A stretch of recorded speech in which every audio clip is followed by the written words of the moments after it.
O eto, Auntie Claire, may payo sa'yo si Vice President Sara Duterte. Baka masamain mo na naman ito ha. Dapat makinig ka dito sa sinasabi niya.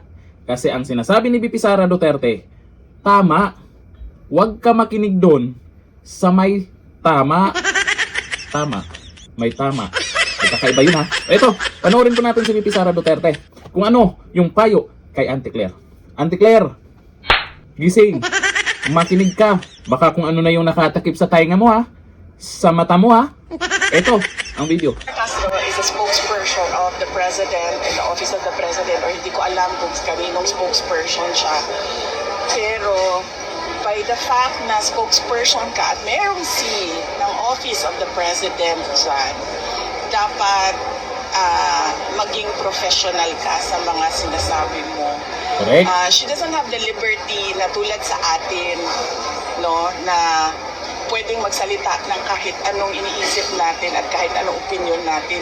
Kasi nagsasalita tayo para sa sarili natin. Pero kapag may scene sa likod mo, sa harap mo, kung ano yung professionalism na hinihingi galing doon sa opisina na yun dapat ang ipakita at ibigay mo sa taong bayan. At ang nangyayari ngayon, yung mga pinagyayaw-yaw mo, pinagtatawanan sa social media, kasama na rin yan kung sino yung amo mo dyan. Pinagtatawanan na rin sila. Hindi ka ba napagsabihan? Kung ano yung tama? O may tama? Malamang, etong napakagandang payo ni VP Sara Duterte, mamasamain na naman ni Auntie Claire to.